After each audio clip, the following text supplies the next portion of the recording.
SR shopping mall తో సంక్రాంతి లక్ష్మి మీ ఇంటికి పండగ కళ సరికొత్త కలెక్షన్స్ మీకోసం ఎస్ఆర్ షాపింగ్ మాల్ అందరికీ సంక్రాంతి శుభాకాంక్షలు. తెలుగు రాష్ట్రాల్లో మెగాస్టార్ చిరంజీవి సందడి మొదలైపోయింది. సంక్రాంతి రేసులో మన శంకర వరప్రసాద్ గారు సినిమాతో ప్రేక్షకుల ముందుకు వచ్చేశారు. ఆదివారం రాత్రి నుంచి ప్రీమియర్ షోలు పడిపోయాయి. మరి సినిమా ఏ విధంగా ఉంది, చిరంజీవి మెప్పించారా, వెంకటేష్ పాత్ర ఏంటి, ఆడియన్స్ ఎన్ని మార్కులు వేశారు, ఈ వీడియోలో మనం క్లియర్గా తెలుసుకునే ప్రయత్నం చేద్దాం. మన శంకర వరప్రసాద్ గారు థియేటర్ల వద్ద మెగా జాతర క్రియేట్ చేశారు. కేవలం చిరంజీవి గారి మాస్ ఇమేజ్ మాత్రమే కాకుండా ఆయనలోని అసలైన నటుడిని మరోసారి వెండితెర మీద ఆవిష్కరించిన చిత్రం ఇది. ముఖ్యంగా చిరు వెంకీ కాంబినేషన్ ఈ సినిమాకు ఊపిరి పోసిందని చెప్పాలి. వాళ్ళిద్దరి మధ్య కెమిస్ట్రీ చూస్తుంటే పాత రోజుల్లోని మల్టీ స్టారర్ సినిమాల మ్యాజిక్ మళ్ళీ గుర్తుకొచ్చింది. ఇక సంక్రాంతి బరిలో ఎన్నో సినిమాలు ఉన్నా బాస్ ఈసారి ఫ్యామిలీ ఆడియన్స్ని చాలా గట్టిగా పట్టేసుకున్నట్టుగా ఈ సినిమాకు వస్తున్నటువంటి రివ్యూస్ని బట్టి అర్థమవుతోంది. ప్రీమియర్ షోల టాక్ ఇలా కొనసాగితే బాక్సాఫీస్ వద్ద శంకర్ వరప్రసాద్ గారి గర్జన మామూలుగా ఉండదని ట్రేడ్ వర్గాలు కూడా విశ్లేషిస్తున్నాయి. ఈ సినిమాలో చిరంజీవి ఒక నేషనల్ సెక్యూరిటీ ఆఫీసర్, కేంద్ర మంత్రి శర్మ రక్షణ బాధ్యతలు చూస్తుంటాడు.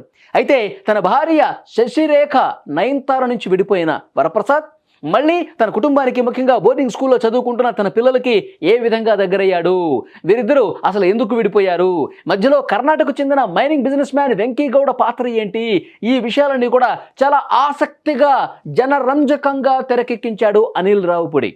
దర్శకుడు అనిల్ రావుపూడి ఈ సినిమాను కంప్లీట్ ఫ్యామిలీ ఎంటర్టైనర్గా తెరకెక్కించారు. అంటే పండక్కి నవ్వులే నవ్వులు, ఫ్యామిలీ మొత్తం థియేటర్లకు వచ్చేసి పగలబడి నవ్వటానికి ఇదొక మంచి సినిమా అవుతుందంటంలో ఏమాత్రం సందేహం లేదు. లాజిక్ల కంటే వినోదానికే ఎక్కువ ప్రాధాన్యత ఇచ్చారు. ముఖ్యంగా చిరంజీవి తన వింటేజ్ లుక్, పాత సినిమాల్లో ఎంత అద్భుతంగా కామెడీ పండించారో, పాత సినిమాల్లో ఎంత అద్భుతమైనటువంటి ఆ లుక్ ఉందో, పాత సినిమాల్లో ఎంత ఈజీగా డ్యాన్స్ చేశారో, పాత సినిమాల్లో ఎంత ఈజీగా ఆయన తన ఫైట్ సీన్స్ చేశారు, ఇవన్నీ కూడా ఈ సినిమాలో చాలా స్పష్టంగా అచ్చు గుద్దినట్టు దింపేయడంతో చిరంజీవి ఫ్యాన్స్ అయితే ఫుల్ సెలబ్రేషన్ చేసేసుకుంటున్నారు, పాలాభిషేకాలు చేస్తున్నారు. ఇది కదా మా సినిమా, ఇది కదా మా మెగాస్టార్ వింటేజ్ లుక్, ఇట్లా కదా మేము చూడాలనుకున్నదంటూ ఫ్యాన్స్ హంగామా చేసేస్తున్నారు. థియేటర్లన్నీ కూడా హౌస్ఫుల్ కలెక్షన్స్తో నిండిపోతున్నటువంటి పరిస్థితి. ఇక ఫస్ట్ హాఫ్ అంతా చాలా సరదాగా సాగిపోతుంది. సెకండ్ హాఫ్ స్టార్టింగ్లో కథ కాస్త నెమ్మదించినట్లు అనిపించినా మళ్ళీ వెంకటేష్ పాత్ర ఎంట్రీ కావడంతో మళ్ళీ ఊపందుకుంది. Venkatesh Chiranjeevi combination super hit అయిపోయినట్టుగా సమాచారం వస్తుంది. ఇక చిరంజీవి వెంకటేష్ మధ్య వచ్చే సన్నివేశాలు కావచ్చు, వాళ్ళ డ్యాన్స్ మూమెంట్స్ కావచ్చు, థియేటర్లో ఈలలు వేస్తున్నారు. సీట్లో కూర్చుంటే ఒట్టు, ఫ్యాన్స్ అయితే ఎరగబడి నవ్వుకుంటూ, ఎరగబడి ఎంజాయ్ చేస్తూ, ఎరగబడి వాళ్ళు డ్యాన్సులు చేసేస్తున్నారు పాటలు వచ్చినప్పుడు. సో ఒకవైపు comedy timing, chartbuster songs ప్రేక్షకులను ఆకట్టుకున్నాయి. సెకండ్ హాఫ్లో వచ్చే క్లైమాక్స్ సన్నివేశాలు కూడా సినిమాకి హైలైట్గా నిలిచాయి. ద్వితీయార్థం ప్రారంభంలో కొన్ని సన్నివేశాలు సాగతీతగా అనిపించి నెమ్మదనిపించినప్పటికీ ఓవరాల్గా సినిమా ఫుల్ సాటిస్ఫాక్షన్ చేసేసింది. ఫ్యాన్స్ ఇంత ఎంజాయ్ చేస్తున్నారు. సాధారణ ప్రేక్షకులు చూసిన వాళ్ళు కూడా సినిమా చాలా బాగుంది, ఎక్కడ కూడా మాకు డిసప్పాయింట్ కనిపించలేదు, నవ్వుకుంటూనే ఉన్నాం, డ్యాన్స్లు ఎంజాయ్ చేస్తూనే ఉన్నాం, వెంకీ కాంబినేషన్ అద్భుతంగా ఉంది, నయనతార బాగుంది, పాటలు బాగున్నాయి, ఇవన్నీ చెప్పడంతో సాధారణ ప్రేక్షకులు కూడా ఎప్పుడెప్పుడు సినిమా చూద్దామని చెప్పి ఒక ఆసక్తి క్రియేట్ అయినటువంటి పరిస్థితుంది. నయనతార తన పాత్రలో చాలా హుందాగా నటించింది. ఇతర నటీనటులు తమ పరిధి మేరకు ఆకట్టుకున్నారు.